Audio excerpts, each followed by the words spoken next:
में इसका सामने आना मतलब आर्थिक तौर पर बड़ी उपलब्धि हो सकती है भारत के लिए।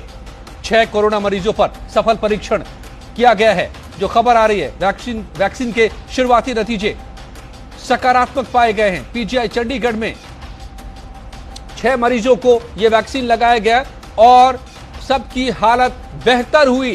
वैक्सीन के बाद भारत में वैक्सीन का सफल परीक्षण, पीजीआई चंडीगढ़ में सफल परीक्षण। क्या अब आने वाले दिनों में वैक्सीन मिलना शुरू हो जाएगा, मतलब बीमारी से बचाव का रास्ता तैयार हो जाएगा। कई ऐसी बीमारियां हैं जिनका वैक्सीन उस बीमारी से बचाव, ढाल का काम करता है। क्या वो हमें ढाल मिल गया है? पीजीआई चंडीगढ़ से इस वक्त जो खबर निकल कर आ रही है वो यही है। बहुत बड़ी खबर, 6 कोरोना मरीजों पर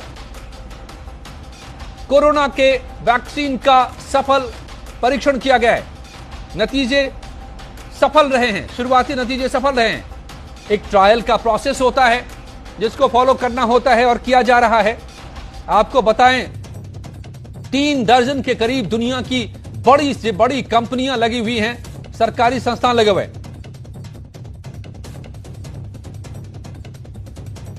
और भारत में भी कई संस्थान इसकी खोज में, वैक्सीन बनाने की खोज में लगे हुए थे। लेकिन यह पहला जो है, पहली सफलता मिलती दिखाई दे रही है पीजीआई चंडीगढ़ को।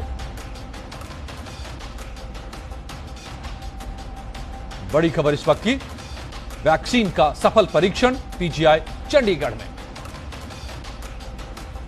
आपको बताएं कि पीजीआई देश का बेहतरीन संस्थान है। 3 केंद्र सरकार के बड़े संस्थान हैं मेडिकल से जुड़े हुए, all India institute of medical sciences Delhi, PGI Chandigarh और पीजीआई पौंडीचेरी।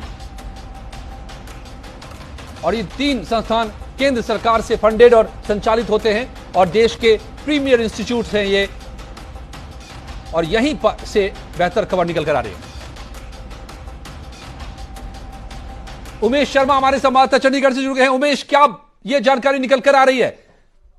जी देखिए, बड़ी एक राहत की खबर कहें, बड़ी एक सुकून की खबर कहें कि पीजीआई चंडीगढ़ से निकलकर जो आई है, क्योंकि कुछ दिन पहले जब देश के 3 बड़े अस्पतालों को एमडब्ल्यू वैक्सीन के ट्रायल का जिम्मा सौंपा गया था, एम्स दिल्ली, एम्स भोपाल और पीजीआई चंडीगढ़, तो पीजीआई चंडीगढ़ से जो खबर निकल कर आई वो ये निकल कर आ रही है कि 6 मरीजों पर इसका ट्रायल हुआ और उसके जो परिणाम, यानी कि जो राहत की बात है कि उन मरीजों पर इसका असर देखने को मिल रहा है। हालांकि ये शुरुआती एक तरह से ट्रायल का पहला कहीं आप चरण कह सकते हैं।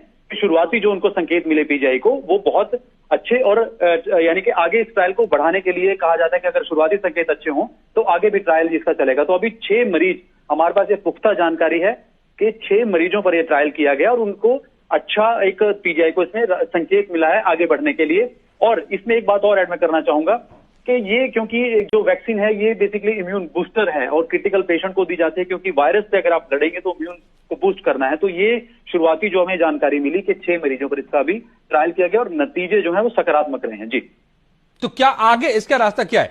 मतलब कि कितना और वक्त लग सकता है इसको?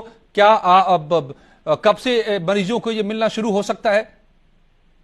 जी देखिए, क्योंकि अभी जब ये ट्रायल शुरू हुआ और खासकर क्योंकि पेशेंट की इसमें कंसेंट से ही होती है, अगर पेशेंट कंसेंट देने की हालत में नहीं होता तो उसके अटेंडेंट से ये कंसेंट दी जाती है, यानी कि उनसे ये अनुमति ली जाती है। तो फिलहाल जिन 6 मरीजों को पर ये किया गया है, अब आगे किस तरह से बढ़ा जाएगा, क्योंकि आगे जब पहली संकेत आपको अच्छा मिला तो नेचुरली इस चीज को आगे वो कंसिडर करेंगे। मुझे लगता है कुछ दिनों तक शायद पीजीआई ऑफिशियल ही सरकार की उसकी जानकारी में आकर अगर इसे बड़ी घोषणा भी करना चाहें तो वो कर सकते हैं, लेकिन अभी इसका अभी शुरुआती चरण है। तो आगे पीजीआई मुझे लगता है अभी और इस पर ट्रायल पर काम करेगा और कुछ और मरीजों को देगा, और जैसे जैसे उनको परिणाम मिलते जाएंगे शायद एक डाटा इकट्ठा करके शायद तब वो एक ऑफिशियली इसका इस पर आगे बात करेंगे। एक पूरा प्रोटोकॉल होता है किसी भी वैक्सीन को, पहली बार परीक्षण का पूरा प्रोटोकॉल होता है और उन कई चरणों से गुजरना होता है और उसके बाद ही उसे आमतौर पर इस्तेमाल के लिए बाजार में उपलब्ध कराया जाता है। तो ये देखना होगा कि उस प्रोटोकॉल में कब कहां से निकल कर ये कब तक आ पाता है सामने। लेकिन इस वक्त शुरुआती नतीजे सकारात्मक है और